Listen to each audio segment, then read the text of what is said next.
In the quiet suburbs of Cedar Hill, Texas, nothing unusual ever happened. It was the kind of neighborhood where people left their porch lights on and waved at their neighbors every morning. For Daniel Harper, life there was simple. Daniel was a freelance graphic designer who worked from home. Most nights he stayed up late working on projects while the rest of the neighborhood slept. His small house sat at the very end of Maple Street, right beside a stretch of empty woods. Daniel liked the quiet.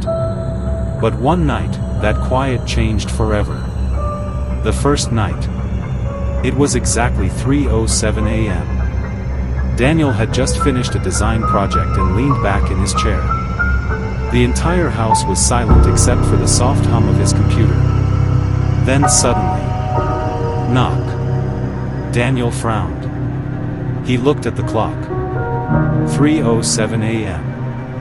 Who the hell is knocking at this hour? He walked toward the front door. The porch light was on. But when he opened the door, no one was there. The street was completely empty. Daniel looked left. Then right. Nothing. He shrugged and closed the door. Probably kids messing around, he muttered. But something about the knock felt strange. It wasn't loud. It was slow. Almost careful. The second night. The next night Daniel stayed up working again. At exactly 3:07 a.m. Knock. Daniel froze. The same knock. 3 slow taps. He walked to the door again. But this time, when he opened it, something was different. The woods across the street looked darker than usual. Almost like the shadows were moving. But again, no one stood at the door. Daniel stepped outside. The night air felt colder. Suddenly he noticed something strange. A faint line in the dirt near his porch. Like something had been dragged across the ground, leading toward the woods. Daniel stared at it. Then slowly stepped back inside. He locked the door. The third night. Daniel tried to ignore it. But the next night he waited. He watched the clock carefully. 3:06 a.m. His heart began beating faster. Then, knock. 3 slow taps. Daniel didn't open the door immediately this time. Instead, he looked through the small security camera monitor beside his desk. The screen showed the front porch. But the camera image flickered. Static filled the screen. Then suddenly the image cleared. And Daniel felt the blood drain from his face. There was something standing at the door. A tall figure. Completely still. But its face wasn't visible. It stood too close to the camera. Daniel slowly walked toward the door. "Who's there?" he called. No answer. The figure didn't move. Daniel hesitated. Then he slowly opened the door. The porch was empty again. But something new had appeared. A door. Not his front door. Another door. Standing upright in the middle of his yard. A tall wooden door with no walls around it. Just a door. Daniel stared at it in disbelief. What? The door looked old. Very old. Its wood was cracked and dark. And the handle slowly turned by itself. The door creaked open. Cold air rushed out. Daniel stepped closer. Beyond the doorway was darkness.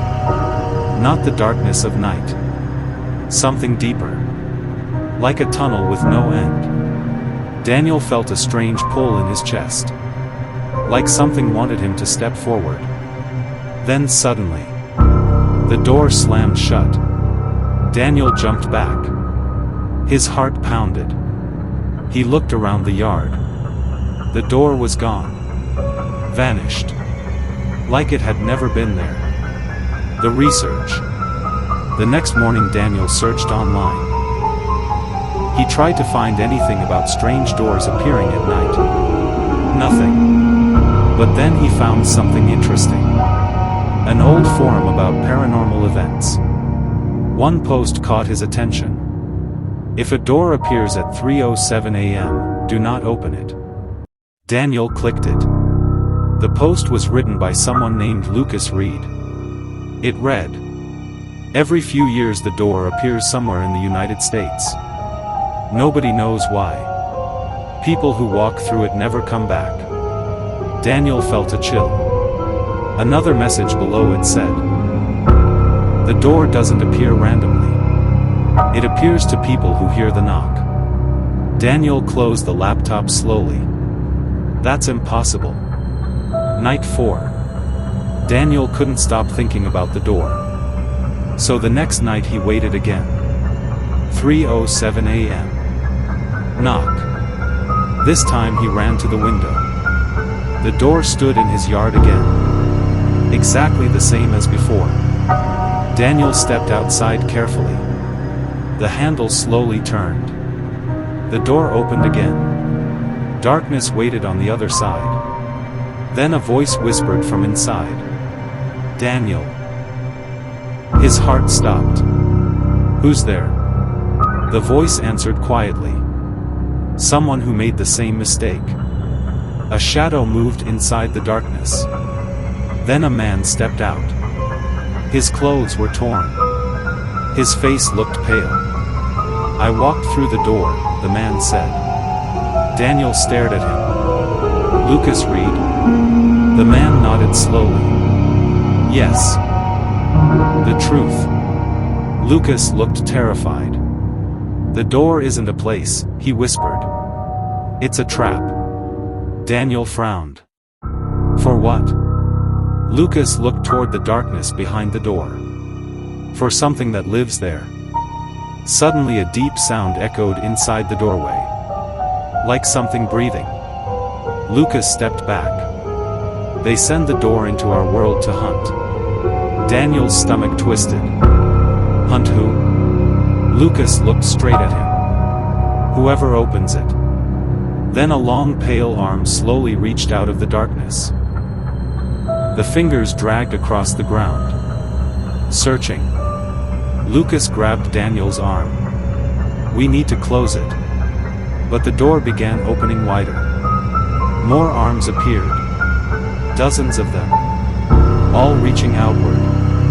Daniel pushed the door with all his strength. Lucas helped him. The arms clawed at the air. Finally. Slam. The door shut. Everything went silent.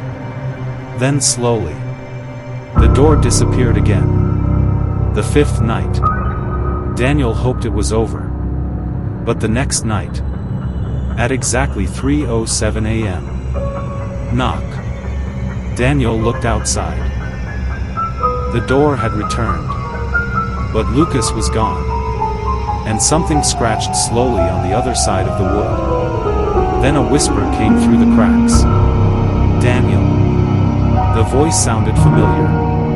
Too familiar. It sounded like his own voice. Daniel stepped closer. The whisper continued. "Open the door." Daniel felt a strange pull again. Like something inside the darkness understood him. Like it knew his thoughts. The handle turned slowly. Daniel grabbed it. He tried to hold it shut. But the door began opening anyway. The darkness spilled out.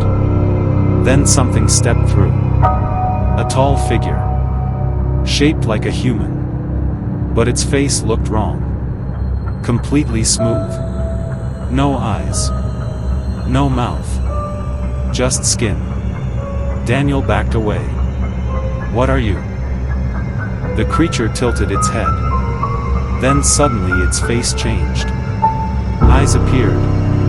A mouth formed. And the face slowly turned into Daniel's face. Perfectly identical. The creature smiled. "We learned from you." Daniel's heart pounded. "Learned what?" The creature stepped closer. "How to open doors." Behind it, thousands of doors slowly appeared inside the darkness. Each one leading somewhere else. Different houses. Different cities. Different worlds. Daniel realized something horrifying. The door at his house was just the first one. The creature spoke again. Now we know how to reach everyone. Daniel felt completely frozen. The creature smiled wider. Thank you for opening the door. The last knock. The next morning Maple Street looked normal again. Daniel's house was quiet. Neighbors noticed something strange though. His front door was open. The house was empty. Daniel Harper was gone. But sometimes, late at night, people across Cedar Hill hear something. 3 slow knocks. Always at 3:07 a.m. And sometimes, a strange door appears in someone's yard, waiting to be opened.